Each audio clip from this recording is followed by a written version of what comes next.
Okay, now we're recording. And Gilbert was talking about his day-to-day. Gilbert's a Montessori teacher. Okay. And his school, this is the second year that his school has been in existence.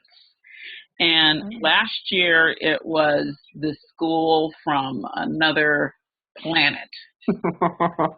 And, and you had management issues, because you have to remember a Montessori environment is where children learn to be responsible for their own actions, and you have never been responsible for their own actions put into this environment where they didn't know what to do. But fortunately, Gilbert was a good listener when I said, don't give them any freedom at all, and then teach them to be free. You're free, you're free. So what I want to do is, this is going to be a brief meeting. I wanted to touch bases with you, make sure you're all right. I wanted to introduce you both, because both of you are in Term 2. And as a Term 2 student, you are going to be responsible for working together on the second module in the program. So I'm going to go ahead and share my screen. I know you can't see it, Marissa, but this is the only way I can get it in there so that you'll be able to see it later. All right. So Gilbert, can you see my screen? Yes. Okay. And all I'm looking at right now, Marissa, is the pacing guides. The Cal State for science? Oh, for Cal State Teach. For Cal State Teach.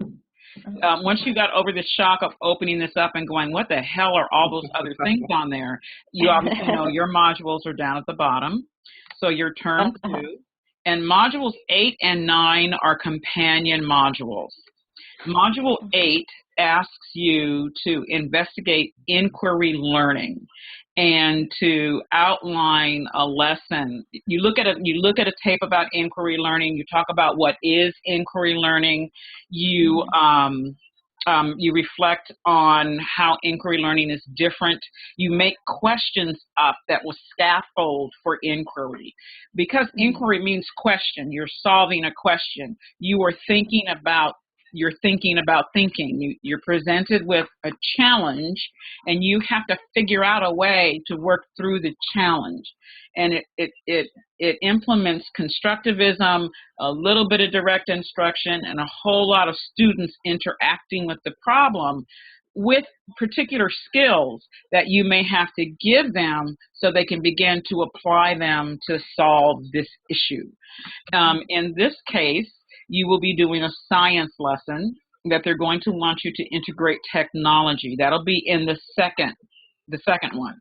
So if you're, I think this is probably due, but this is where you're talking about inquiry and you're learning what is an inquiry lesson. Gilbert, you're not going to have any problems with this, because that's what you do with Montessori all the time. This one was the one that was due last Friday. Yeah, last Friday. Marissa, you may have a bit more of an issue with this, only because it's a teaching paradigm that hasn't been introduced to you until right now. It's very time consuming. But that's okay, because inquiry is like the way to go. Not only because Common Core tells you to go there. That's the way the human being learns. If the brain does not have some dissonance, isn't questioning, isn't trying to find a pattern in order to make it be calm again, it doesn't grow. And it needs all that irritation in its head to make the dendrites and patterns so that it starts to connect information. So that's the first one. The second module, Module 9, is the actual lesson. And in this lesson, you'll create, you and Gilbert will, it says to use 2 or 3 students. You're my only 2 Term 2, so I don't care about anybody else on the discussion forum. You 2 talk together. You guys can Zoom one another, Skype one another, but you also can be emailing one another and discussion forming one another. You want to share your work. You want to share what you're doing, and this is what I'm considering, and you want to put the PowerPoint up there so that Gilbert can look at it and say, like, I think that's okay, or you might practice the PowerPoint with him so that he can say, you might want to consider, and vice versa. Gilbert might want to practice his PowerPoint with you so that you can provide him with additional information.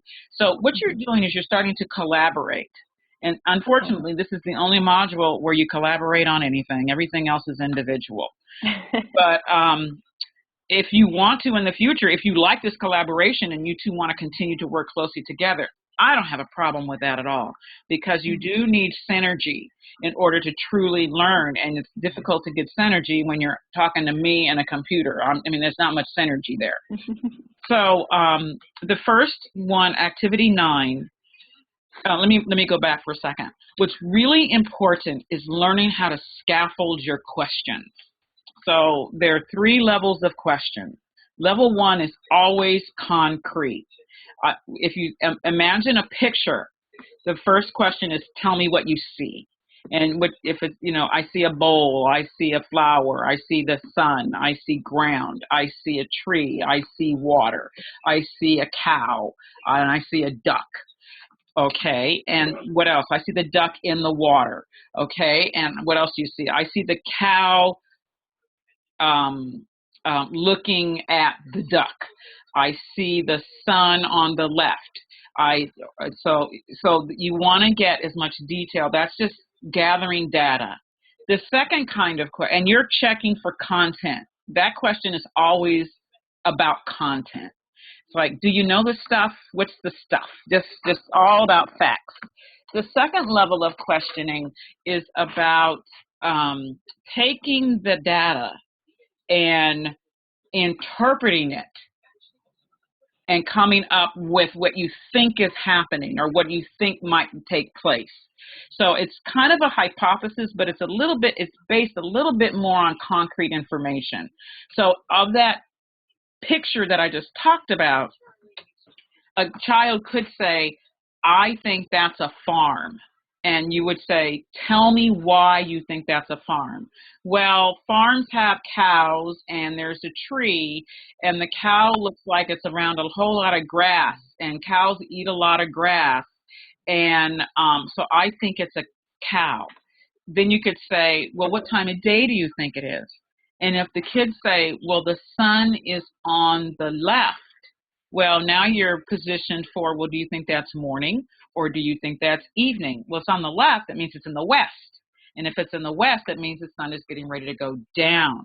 So you can get time of day. So those are the kinds of things. And the last thing is when they start to make inferences, predictions, and real hypotheses. So what do you think might happen next? All right. Well, there's no way to know what's going to happen next. But a good hypothesis would be, I think it's going to get dark soon. And why is that? Well, because the sun is in the west and the sun sets in the west. And usually when the sun sets, it gets dark. Okay, so let's test that hypothesis and see if that is actually what's going to happen. And so now you have structured a hypothesis that the kids now have to collect data on their own for the inquiry in science to see, is that true? Usually for this, they need some type of collection device where they can write their data, a science journal or something along that line. I've seen this done with walks around the school where people have collected leaves. And then they were talking about the different flora and fauna in the area. It all depends on what you want your science lesson to be. They need, although this is just asking you for a set number of lessons, you want to really make this part of an extended unit in science. You just don't want to throw 2 lessons at the kids and then walk away. So for you, I know, Marissa, you are in the middle, you're in the beginning of a science lesson unit. Mm-hmm. And I saw you, no, I didn't see you with volcano. I saw you with something else, Gilbert. You didn't do the volcano, did you? Yeah, we just started and are closing up the volcano. We're doing geology stuff. Yeah, so you guys are both right at a good spot for this. The one thing that you need to do is make sure that you have to incorporate the technology. Now, this says it has to be a PowerPoint. the point of that was they want you to, when they originally did this, first of all, they wanted students to learn how to do a PowerPoint, because at the time, students didn't know how to do a PowerPoint. That's how old this curriculum is. But and it says, when you do the PowerPoint, put this on slide 1, you put this on slide 2, and put this on slide 3. I'm not going to restrict you to that. There's some things in there that I think you're going to say, okay, that does need to be there, like the standard and the outcome. But I'm not going to say that I'm not going to restrict the number of slides that you use, and I'm not going to restrict what you put in those slides. I am not going to restrict that the slides have to be flat. They can be movie. They can connect to internet, or you can stop a slide if, like, I know you can't do stuff on YouTube for you, Marissa. So let's say you're in the midst of a slide, you can go ahead and then put in a flash drive if you want to show a video about something. The point is to use technology to help teach this curriculum. Okay. That's really the point. PowerPoint slides help give the visuals that students need in order to have access to the curriculum. The one thing I caution you is do not make your slides wordy. If they're going to be wordy, hand them a piece of paper. The slides should have an image and minimal language. Maybe a couple of dots, a couple of bullets, but they're mostly to stimulate the mind and provide an image that the students can hold on to when they recall the information. So that's the one caution that I do with that one. So and then after you guys have finished that, we will set up a time just a few days before it's due, or just a few days after it's due. You're going to submit it whether we've had our conversation or not. Then the three of us are going to get on and we'll have a Zoom conversation. And you guys will talk about what the experience was like, share the PowerPoints, and we'll just have a conversation about it. Okay? Okay. Mm-hmm. All right, so that's Module 9. And then, lucky you, you get to take a TPA. Let me find out when that TPA is. Let me pull up the, I think it's like November 10. Is it November 10? It sounds like November 10 if I remember. Okay, I just want to make sure.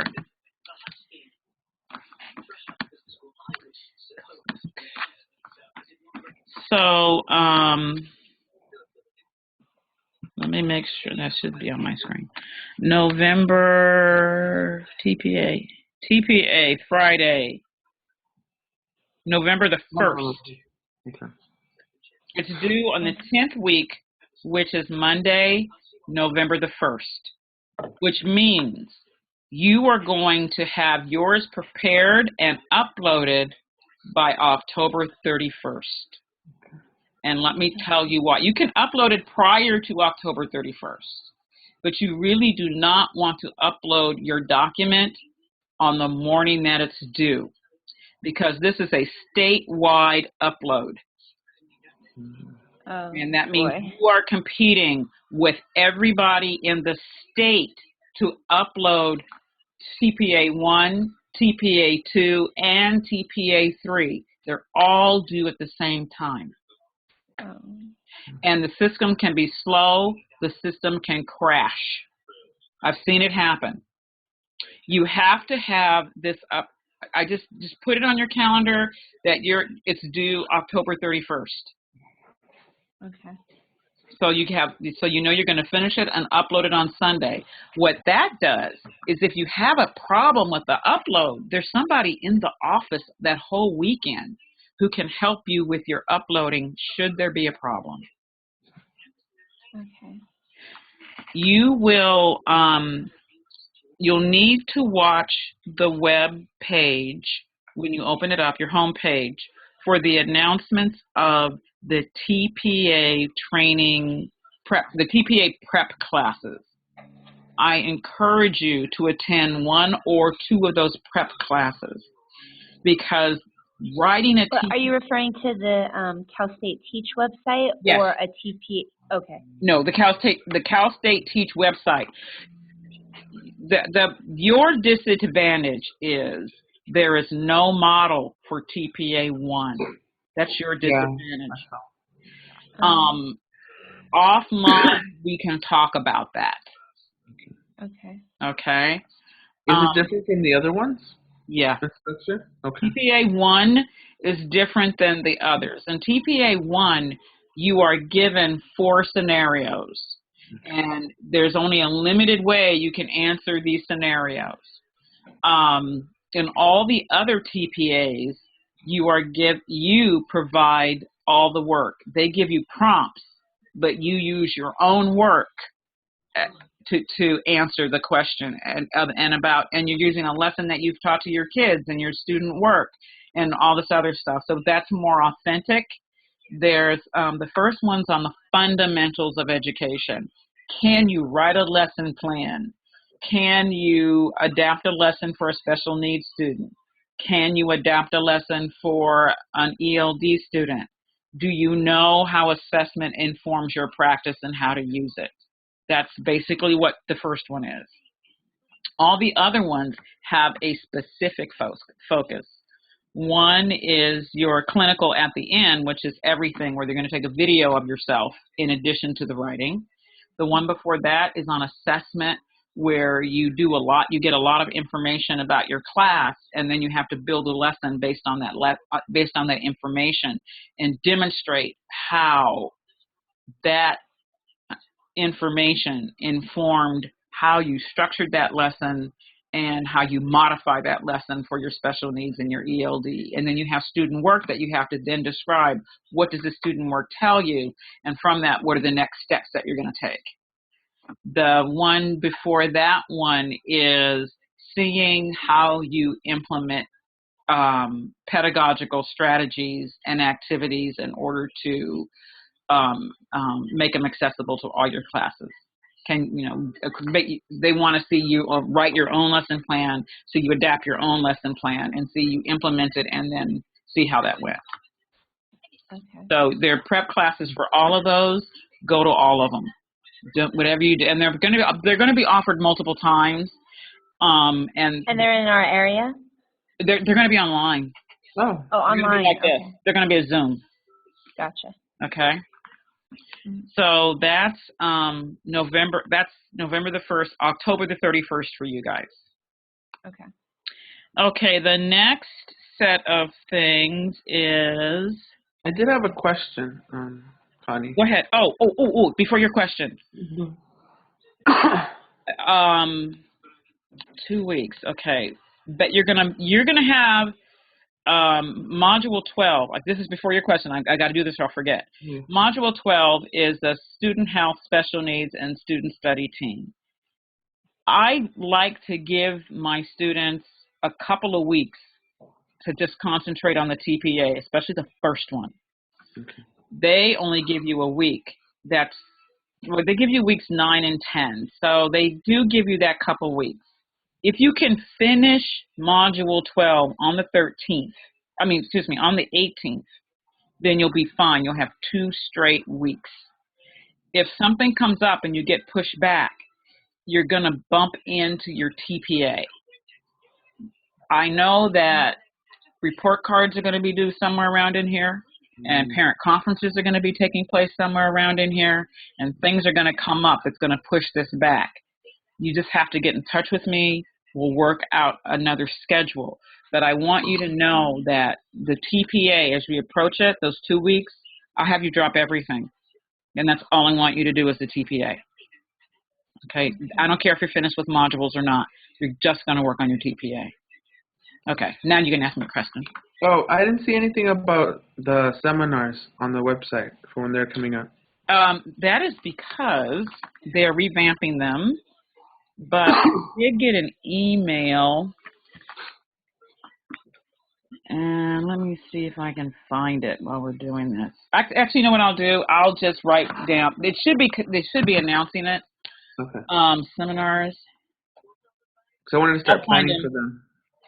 So I'll send dates. Cool. They're in October. Okay. And I think they're going to be, I think they're going to be October 5, 12, and 19. Yeah, 5, 12, and 19. 12, 19. Okay. But you only have to attend one. Mm-hmm. And I think they're going to be in Alameda County every time. At the Alameda County Office of Education. So you get to pick the one you want to attend. Oh, so they're not online then? It's not a Zoom event? No, it's not a Zoom event. Okay. It's going to be an interactive webinar. I don't know what that looks like yet because they're inventing it. Okay. So there's going to be somebody at this center who's going to be talking about whatever it is they're talking about. You're going to be in a room looking at this person talk about whatever it is they're talking about. You have the opportunity to ask questions of this person as though you're in class. And then you'll have activities that you're supposed to do that this person just told you about. And the faculty will be there to help you work through whatever the project is that that guy on the other end of that screen just told you about. That's as far as I know. That's all I know. That's very different. Okay. It's very different. We'll wait and see what it's going to look like. I don't know. Okay, so. And you said the 5th, the 12th, and the 19th? Yeah, I'm pretty sure it's the 5th, the 12th, and the 19th. I'll have to go back through my calendar to make sure. But I'm pretty sure that's it. I could probably just pull those dates up real quick on my phone. Because I know I'm not going to be there on the 19th. Oh, wait a minute. Maybe it's the 12th, the 19th, and the 26th. Saturday.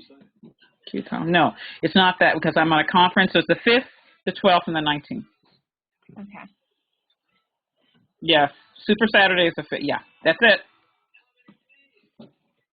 And you only have to go to one. Okay. Yeah. Yeah, that's it. That's one. I will not be there on the 19th. I'll be there on the 5th and the 12th. Okay. Let's see what else we have. Okay, so you've done the science lesson, and then we'll all talk about it, and then that'll be done. And then you're going to get into a building block of literacy. This one you are going to you're going to identify a student or two that you're going to administer some phonic awareness and word analysis treatments to. And what's important about this, the most important thing is this is something you need to remember because it's going to be useful when you take your RECA. This is about how to teach literacy. Okay.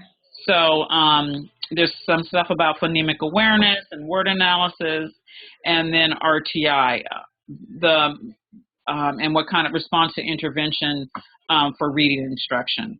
And one of the things that this one gets to is they start talking about just clunks and clicks. That's an RTI strategy, so that students learn how to get the gist of their reading. When they run into a clunk, that means something that they don't understand, and then how to troubleshoot that. And then when they get, I think they're called clinks or clicks, when something makes sense to them and how they process that for comprehension. Then you have the school site health. On Module 12 is the special needs. And actually, this is a very interesting one. It's one of the few times we actually do special education. And health in schools is not anything you don't already know. Kids are eating the wrong kind of foods. They're not exercising. They're getting fat. So 12.01 is, yeah. 12.02, and 03, and 04 are important because it talks about student study teams, adaptations for attention deficit or hyperactivity disorders, and then students with special needs. So those three are much more important. Module 13, models of instruction, different concept formations. And one of the things I've done, because the lesson planning document we have sucks. And we used to have a really good one. And this one is really not good. So I'm going to the latter part of this, I'm going to just walk through the lesson planning document and then show you something on the LiveBinder that I'm going to want you to use as a template for responding. And the reason I want you to do this is that if you do what I ask you to do here, it's going to be tedious, but if you do what I ask you to do, you're going to be very well situated for all of your TPAs, because this is how you're going to respond to your TPAs. And I get you in that practice of how to script it, how to tell the difference between a strategy and an activity, how even though it looks like there's some redundancies, they're actually, one is what the teacher's going to do, and the other one is what the teacher hopes the student will do to demonstrate what the teacher wants for mastery. And I have templates that will help you formulate that so that when you do your ultimate TPAs of your own practice, you will already have that down. So I will go over that before we finish this meeting. And so what happens is, in Module 13, you do a math lesson. And in this math lesson, you first write a math lesson, just a plain old math lesson. Then you write the math lesson again, highlighting areas where you're going to make the accommodations. And what I mean is, let's say that you have a hyperactive kid that gets up and walks around all the time. So your accommodation for this child is to put the child next to you. So when you write the lesson plan, you say, I'm going to call the kids to the rug and we're going to blah, blah, blah for the direct instruction part. You, on the second lesson plan, in that part where you say, I'm going to call the kids to the rug in another color or in bold italics, you just write in what the adaptation is. You do not have to rewrite the lesson plan. You just have to input where you're making the adaptations. Is that kind of clear? Mm-hmm. Okay. I can imagine. I think I have models of it. If not, when we go to the LiveBinder, I'll see if I have a model. Okay. And then you're going to do diversity, which is number 14, history of education, students at risk. That's the most important stuff here. Student performance expectation for 14.5. 14.04, because you need to know the law in respect to the Williams Act. They ask you about whether or not you think schools are deculturalizing children. It gives you some history of education. Oh, this is your last one. So these things here, exploring diversity, it wants to make you aware of your diverse learners, that you become more involved with the fact that these children come to you with very rich fabric, and their fabric is very different from your fabric. Even if you live next door, the fabric's going to be different because you're an individual. You're a different person. So this is more about what you are learning rather than what you're producing. Then you have the end of term paperwork. And Gilbert, and both of you will do the intern, that collaborative log for the intern. You don't have to do that because you are doing that when you hand in that weekly form that I send you. Survey. Yeah, So you don't have to do that. That is in lieu of this. So you could just say on this one, see surveys or see clinical logs, clinical experience logs. And do those get tied into our work file, or are they separate? I will be tying them to the program on my administrative end. So that you don't have to worry about that. Okay. As long as you're doing them and doing those reflections, you are good to go. You're good to go. There is a reflection that you have to do just of the term, and then you get to that's the 12th of it's December the 2nd. All your work, absolutely everything is due on or before December the 2nd. Okay. Sometimes I will push it back so I gives you enough time because if you give me something on December the 2nd and it's wrong, you're dead in the water. It's just as wrong as the day is long. You're not going to get it back. So Am I correct? Is that a Monday, December the 2nd?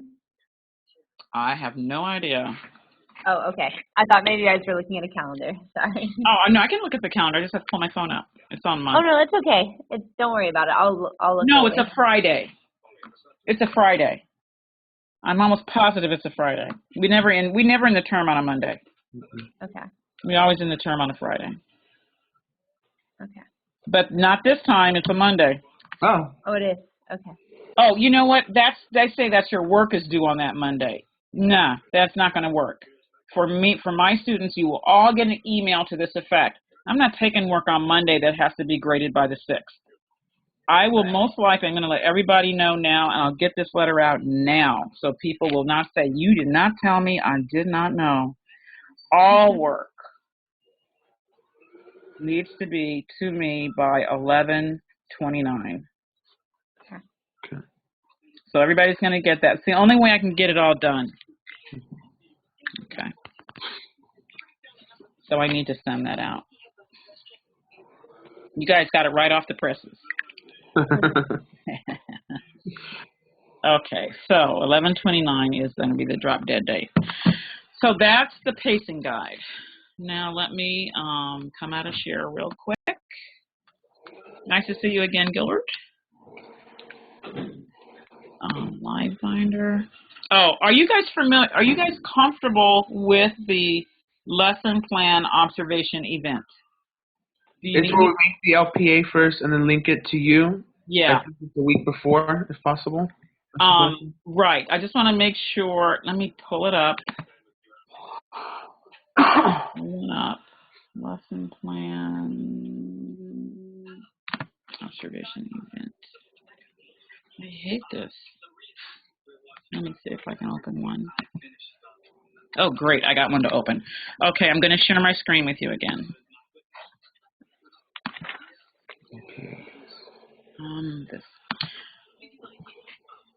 Okay, this is the lesson planning document. It's a straight lesson planning document.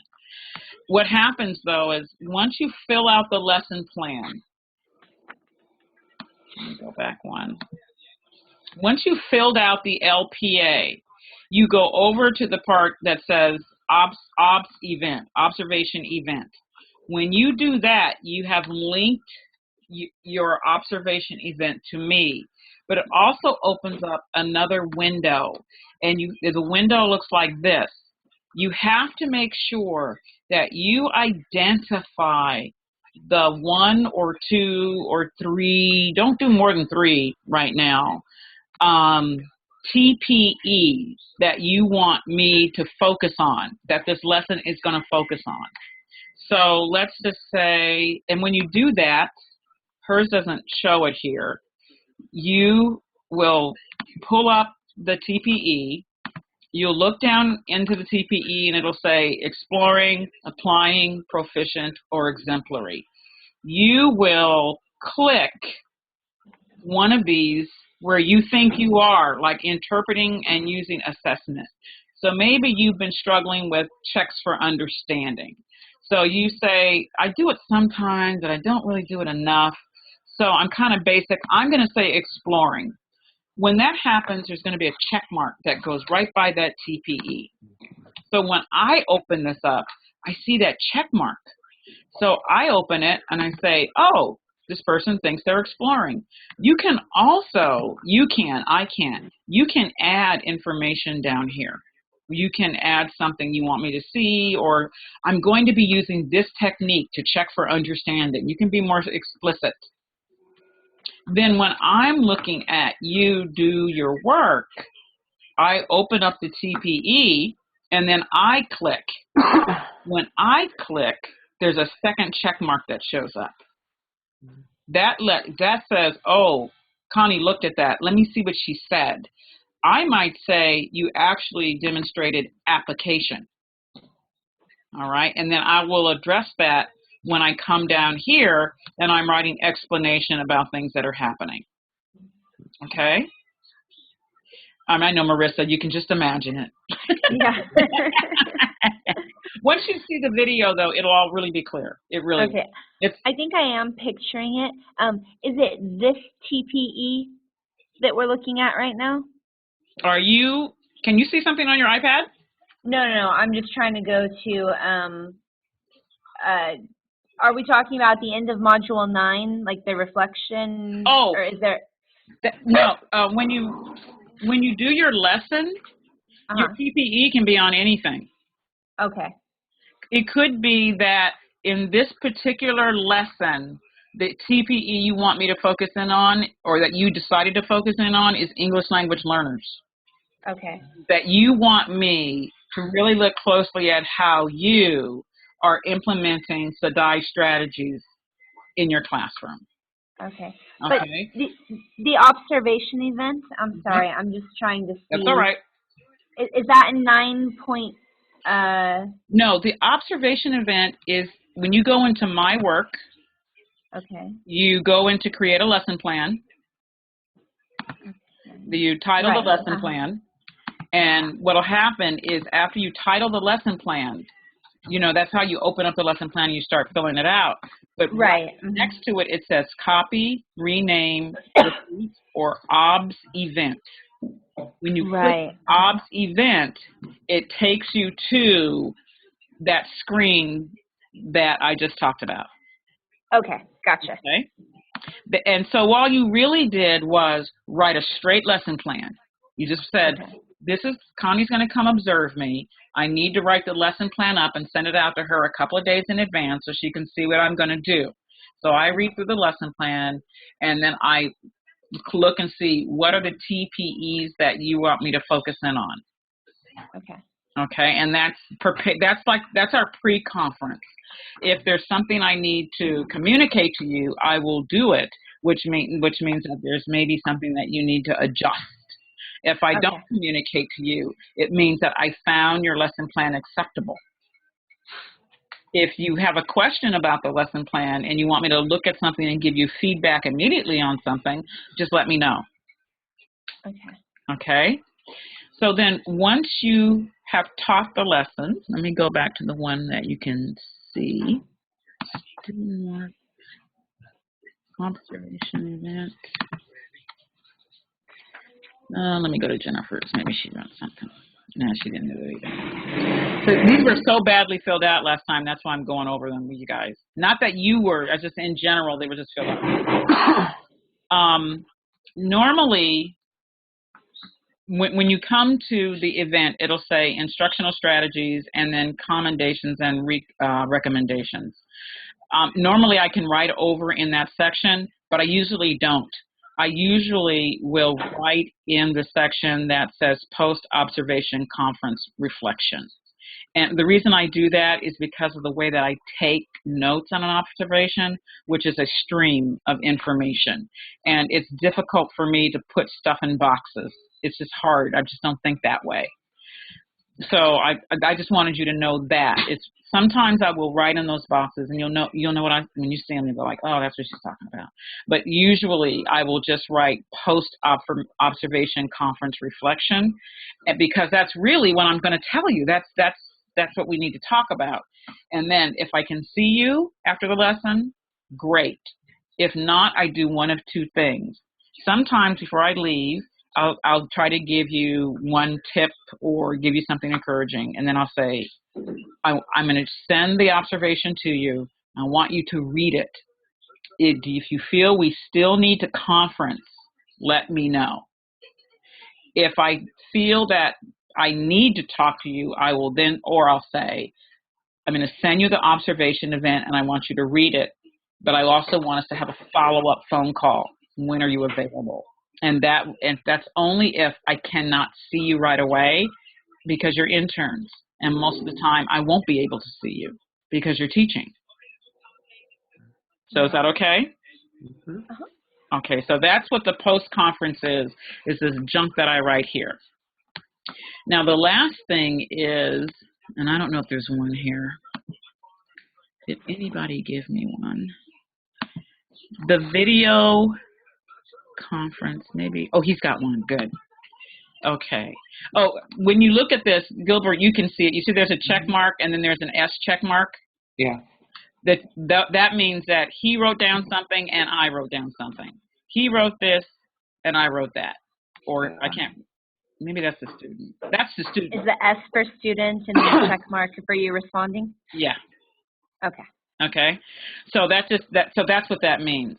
Now, when you attach a video, when I say you're going to do a video observation, and you will be doing that this year, video observations can be 10 minutes long. A video observation should never be more than 20 minutes total. Total. If you didn't do what you needed to do in 20 minutes, then you need to rethink what you're doing.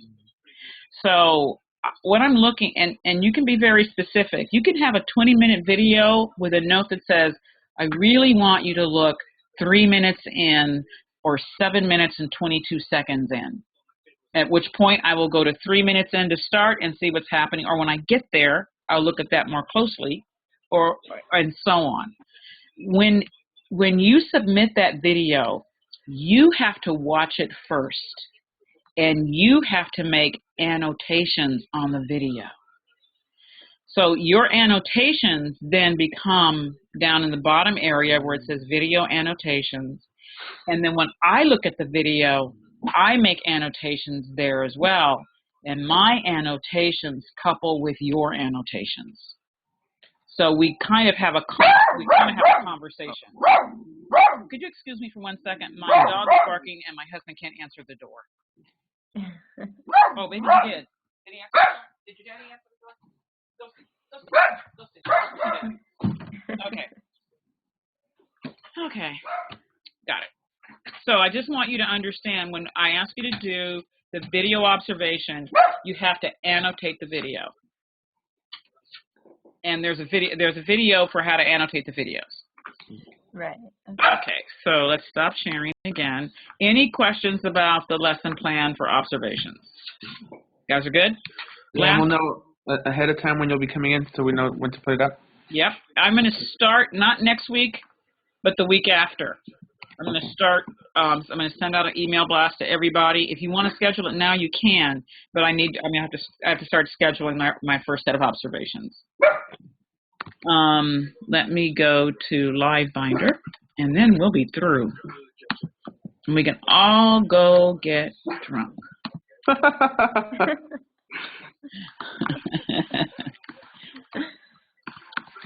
All right, we're all headed over to Dr. Connie's house. All right, bring it on, bring it on. I go to grocery outlet about once a month. They have the best wines there. Yeah, they have pretty good deals on them. You got to get to know the guy who manages the wine department. He's great.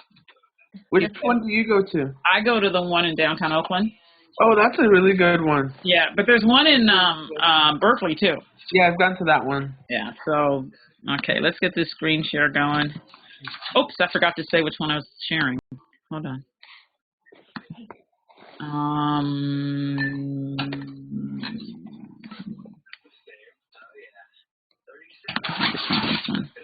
My dog's trying to get back in the room and I'm not letting him.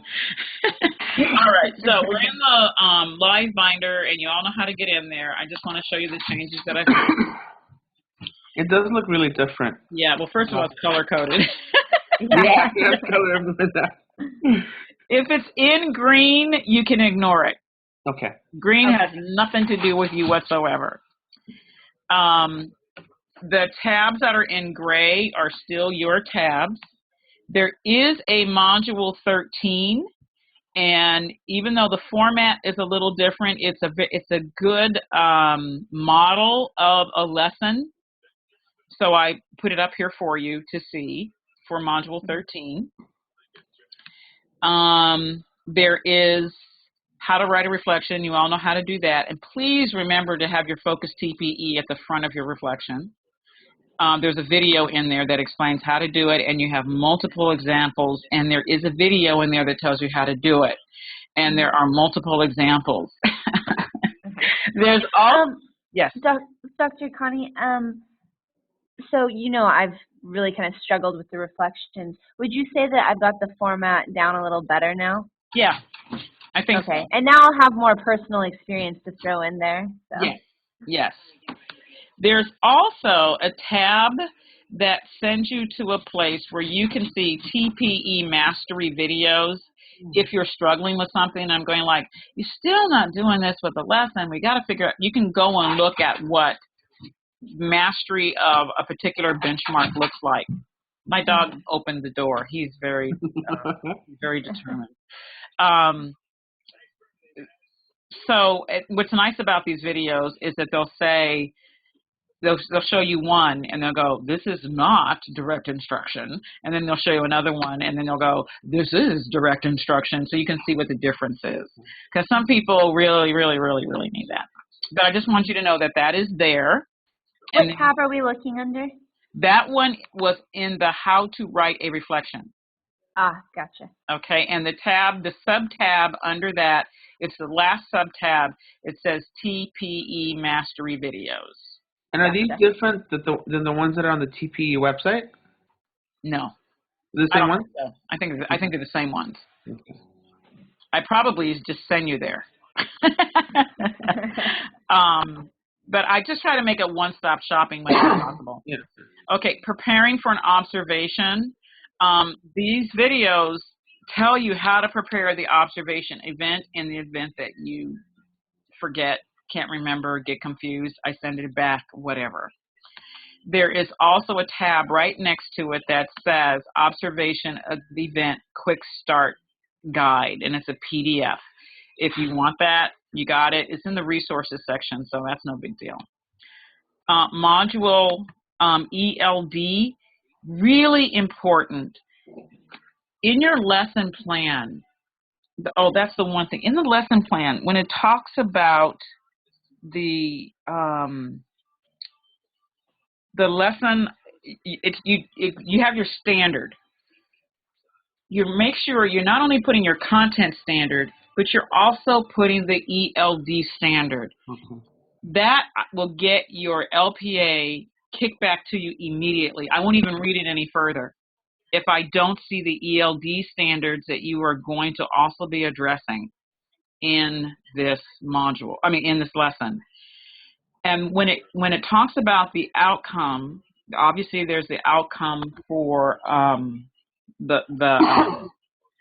for the content, but there's also a language outcome, because you are teaching people how to speak academic English.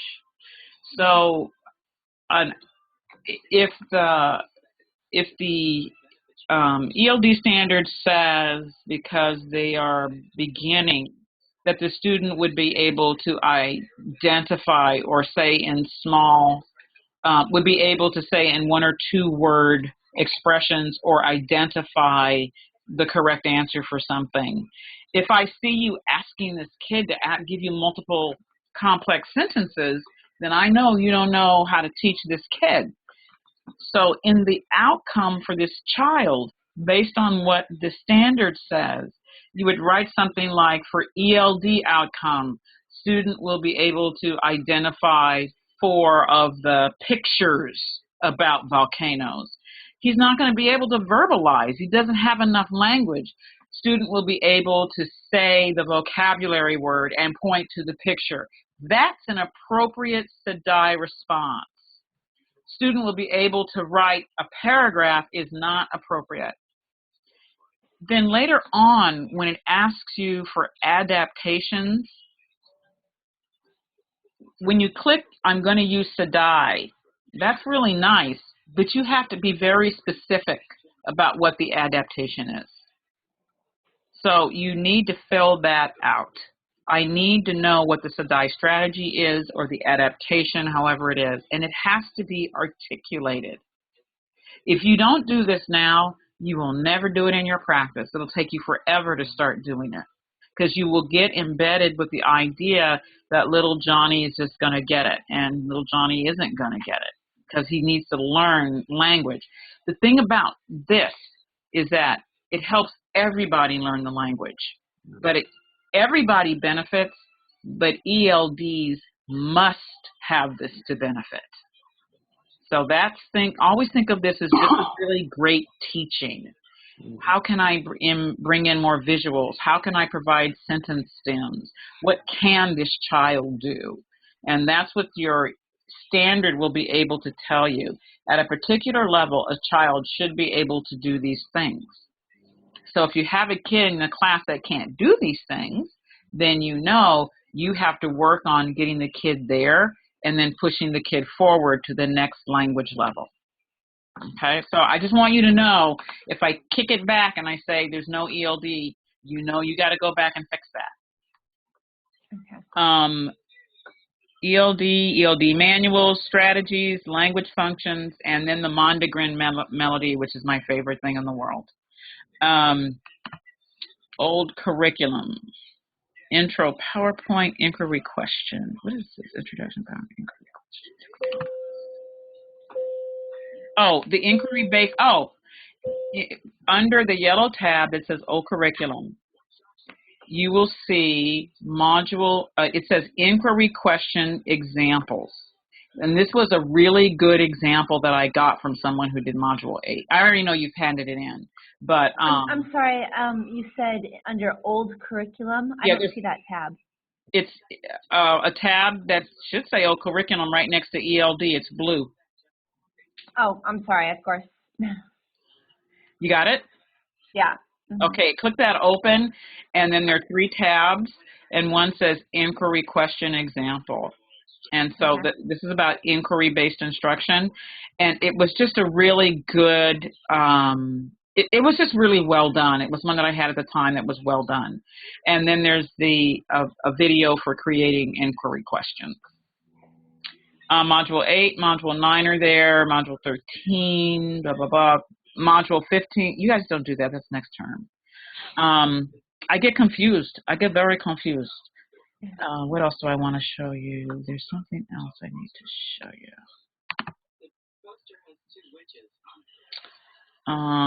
Posting, iris modules, spacing plan, blah, blah.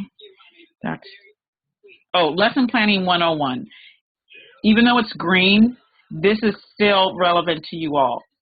If you're not sure how to write a lesson plan, I have videos here, but this is where you find the templates I was talking about. Mm-hmm.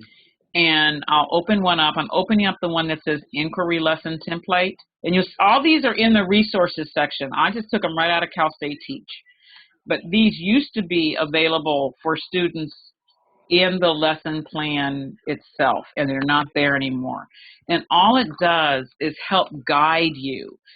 So when you get to the part of the lesson plan where you're actually writing the lesson, you have the open, the body, and the close.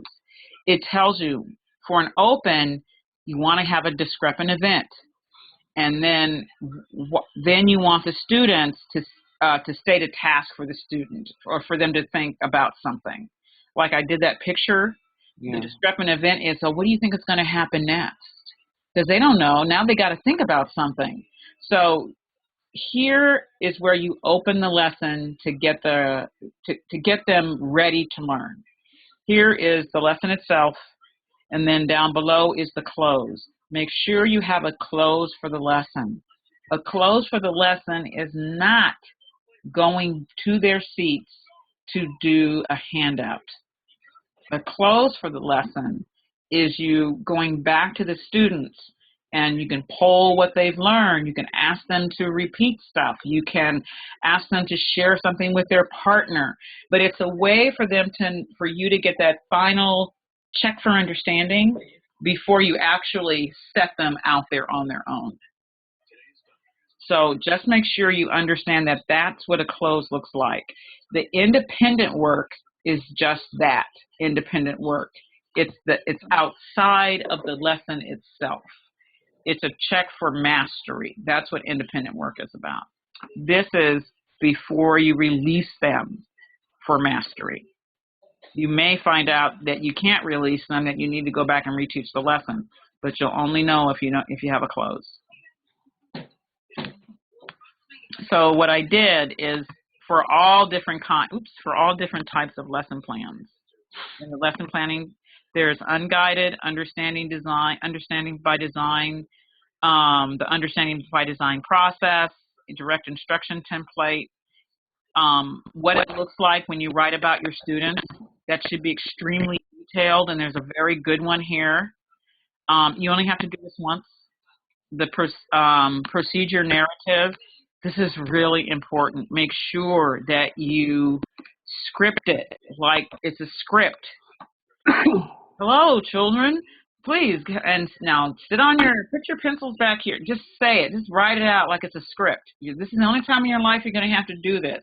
But I tell you, if you do this now, when you get to your TPAs, it's going to be like, oh, she already had me do that, and you're more likely to pass. Okay. This one is just about technology, and this is about annotating the video. There's a video on how to annotate your videos. I make videos of everything now. It's just so much easier. So all of that's in the Lesson Planning 101, and that's common for everybody. So that's it. Are you feeling overwhelmed? All right. A little bit, yeah. So what I'm going to do is I'm going to go ahead and create the video. And once I've created the video, it takes a few minutes. I will then send it up to my YouTube page. And then I will send you both the link to that YouTube page once it's uploaded so that you can go ahead and refer to it if you need to. Okay. All righty? All right. So I'll be at your school tomorrow, Gilbert. I'll probably just drop in and say hi. But if I don't have a meeting, then I'm going home. And Marissa, just keep in touch. Let me know how things are going. Okay, I will. Okay. And then you'll be out to see me, did you say Wednesday? Yeah. I wanted to know, because I double booked an appointment, and I want to know if not on you, but I missed it today because I double booked it, which is a bad thing because it was with a principal. And the principal wants to see me the 18th at 10 o'clock. And if I'm going to see you at 9 o'clock, that's not going to be a good enough time. So can I change it to either later? I can come later in the day. Okay. Or I can come Thursday at that same time. I think for me, Thursday at that same time would be perfect. But of course, if later in the day works best for you. No, that's fine. Thursday at the same time. Okay. I want to do what's best for you since I have to change the date. Okay. I just know at 9 o'clock there should be no conflicts under any circumstances. Okay. All right, guys. I will get to your homework as soon as I can. It's just been a zoo with so many students and going out and seeing everybody. I'm behind. I'm actually going on retreat by myself away from all my family this weekend so I can catch up and catch my breath. I just did it. I called my husband, so I'm going to Tahoe. I'll see you when I get home on Monday. So, okay, you guys, have a good weekend. See you tomorrow. All right, then. Bye-bye. Bye.